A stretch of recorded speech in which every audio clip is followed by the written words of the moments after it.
Hola, bienvenidos a Esquina Literaria, soy Yolanda Miranda y les estoy compartiendo la lectura de este libro, Los Rockefeller. Ahora sí, lo vamos a terminar en este video, terminando de leer la nota bibliográfica. Qué casualidad que estén hablando de Winston Churchill en estas últimas palabras y es el libro que vamos a iniciar después de terminar con este. La primera edición de la obra apareció en 1940 con el título de John D. Rockefeller, The Heroic Age of American Enterprise. El título era la clave del libro, la edad dorada de la guerra económica quedaba recogida como una época mirífica de consolidación económica y aunque no totalmente favorable en todos sus detalles, la exposición de la personalidad de John D. era enormemente comprensiva, sin solución de continuidad. Se justificaba a toda costa su carrera por la notable importancia en el contexto del excelso diseño del progreso industrial norteamericano. La erudición de Nevins no tenía fisuras y su singular monopolio de detalles íntimos sobre la familia y de la empresa que respaldaba su grandeza son factores que dotan al libro de mérito indiscutible. Poco después de su publicación, The Heroic Age of American Enterprise desplazaba del mercado todas las demás biografías, desde la de Lloyd hasta la de Flynn, exactamente el objetivo que se perseguía. Aunque a Nevins le vino estupendamente trabajar para los Rockefeller, su relación con la familia apenas lesionó su carrera. La biografía de los Rockefeller fue su obra más difundida y uno de los trabajos más destacados de la nueva escuela de historiadores sobre la industria, simpatizantes con el sistema económico norteamericano. Durante los años de la posguerra aumentó su fama al ser nombrado director del Departamento de Historia de la Universidad de Columbia, ser fundador del proyecto de historia oral del mismo centro y uno de los personajes más influyentes de la profesión. Nunca formó parte del círculo de íntimos de Junior, pero siguió contando para la familia.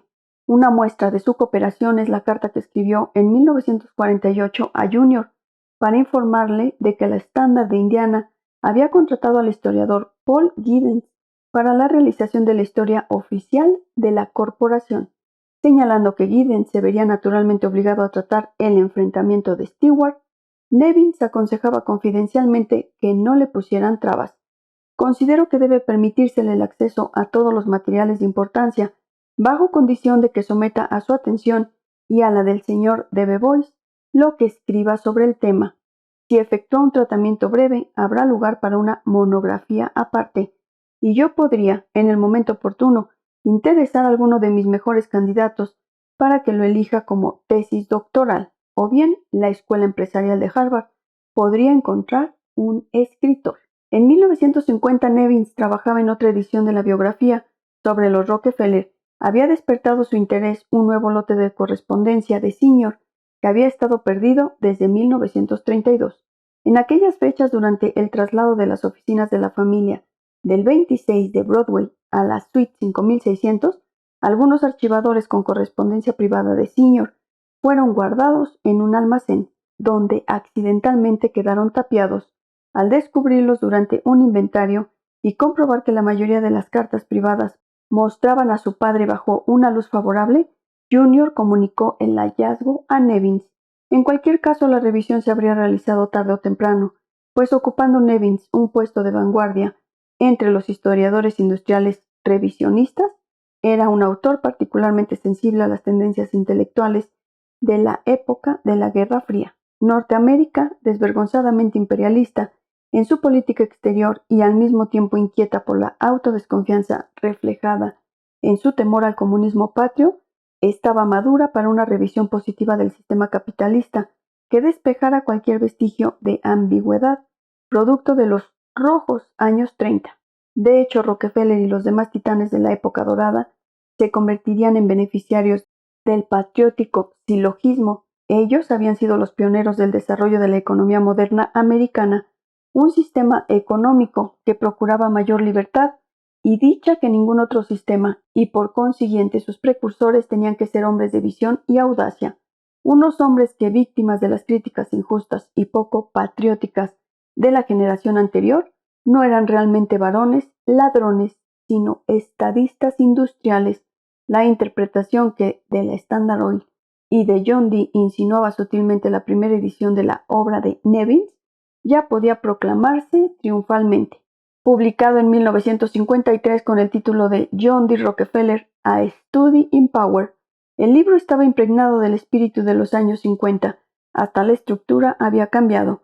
En la primera edición, Nevins había tratado los primeros 18 años de Senior en 130 páginas, material que en la nueva versión quedaba extractado a 25 páginas para dejar sitio a lo que no era más que una minuciosa apología de los primeros 40 años de la Standard Oil. En su primera versión, la biografía intentaba explicar el personaje Rockefeller y además Nevins había tratado con un ligero sentido crítico los abusos más flagrantes de la compañía, pero en A Study in Power abandonó su aparente neutralidad y describía la transformación del mundo comercial reducido y fragmentado en una acumulación de poder que otros habían calificado de cruel e inmoral, con el tono sacrosanto que por entonces empleaba en los temas que atañían al interés nacional. Nevin señalaba en el prólogo: si nuestro paso hubiera sido más lento y nuestros logros menores, si no hubiésemos creado tan rápidamente nuestras poderosas plantas de acero, petróleo, textiles, productos químicos, electricidad y automoción, el mundo libre habría perdido la Primera Guerra Mundial y desde luego la Segunda. Quizás se hubiera sorprendido al saber que tal afirmación era casi literalmente la misma que Stalin había alegado en su defensa ante las críticas por su brutal política de colectivización forzada en la Unión Soviética. La era de McCarthy no fue una época en que se alzaran muchas voces contra la celebración póstuma de la Gran Barbacoa, de la Edad Dorada. En términos generales, las críticas de esta segunda edición de la obra de Nevins fueron más favorables que las de la primera. Una nota aislada de disenso le dio Oscar Handlin, quien en New England Quarterly calificó a Study in Power de esencialmente apologético. Handlin decía a Nevins: el autor está profundamente involucrado en la defensa de su estudio, tanto que se encoge ante cualquier aspersión exorcizante de Rockefeller o su familia.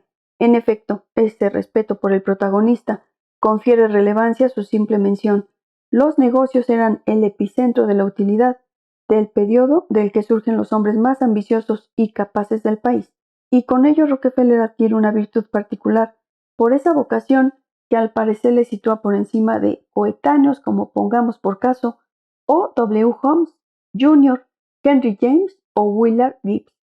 Handlin dilucidaba agudamente la debilidad fundamental de la biografía. Al profesor Nevins se le escapa cómo este hombre, sinceramente devoto y para su fuero interno honrado, pudo durante décadas transgredir la ley, porque consagra todas sus energías fundamentalmente a elaborar una intrincada red justificativa de los actos de Rockefeller. Pero a Junior estas menudencias no le afectaban.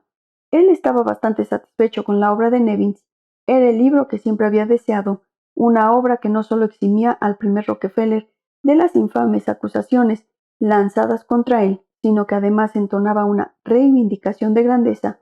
Sin aquel libro, el mito que Junior se había comprometido a propagar no habría prosperado. El manantial del que fluían los Rockefeller tenía que ser prístino.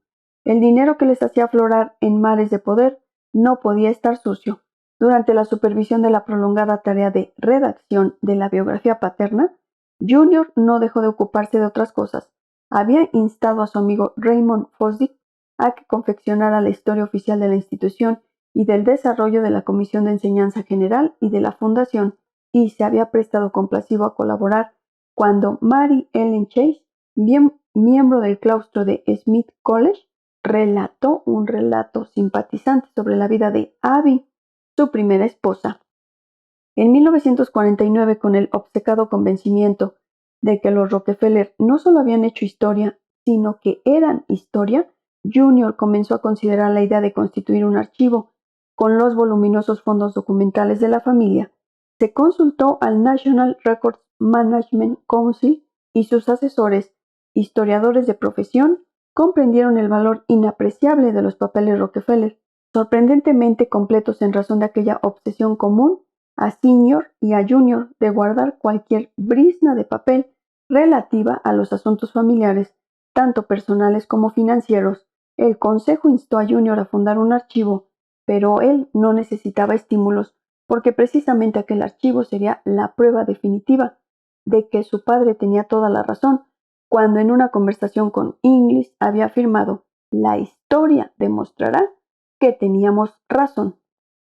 Está resultando un poco extensa esta nota bibliográfica y mejor la voy a dividir en 3 partes. Así que los espero en el próximo video. Ahora sí, terminaremos esta nota bibliográfica y el libro por completo. Muchas gracias por escuchar.